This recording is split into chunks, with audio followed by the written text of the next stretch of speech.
Kasus demam berdarah dengue semakin meluas hingga ke wilayah Kabupaten Bandung Barat, Jawa Barat. Hampir seluruh ruangan rumah sakit yang ada sudah penuh merawat pasien DBD, baik dewasa maupun anak-anak. Masyarakat harus meningkatkan kewaspadaan dengan DBD dengan gejala demam tinggi berhari-hari untuk segera mengecek ke dokter atau fasilitas kesehatan lainnya. Kasus demam berdarah dengue atau DBD kini semakin mengganas hingga meluas ke wilayah Kabupaten Bandung Barat.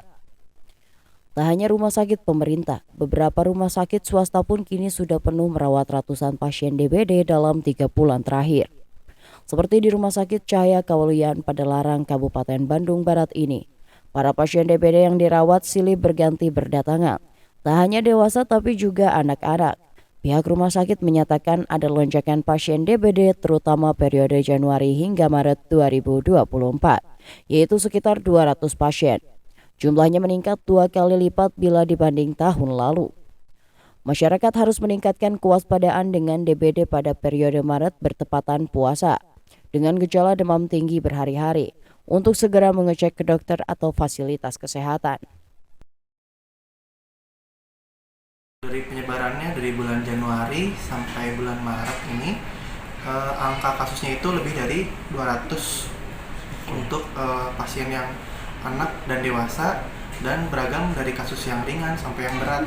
Jadi tidak semua kasus berat ya, 200 itu. Awal demam berdarah pertama pasti ada demam ya, terutama demamnya itu dari awal hari pertama sampai hari ketiga menurun, nanti hari ke-6 sampai hari ke-7 bisa naik kembali. Makanya dari awal hari pertama sampai ketiga demam itu udah harus mulai curiga terhadap demam berdarah.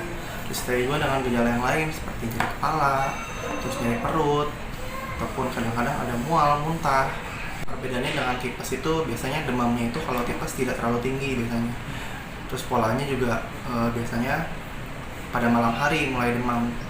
Dan kalau untuk demam berdarah itu dari hari pertama sampai hari ketiga, yang tadi saya bilang itu ya, polanya hari pertama sampai hari ketiga demamnya tinggi, kemudian turun di hari keempat, kelima, hari ke-6, ke-7 mulai naik lagi. Berbeda dengan pola demam pada pasien tipes. Kalau tipes itu demamnya itu tidak terlalu tinggi, namun tidak sampai turun juga.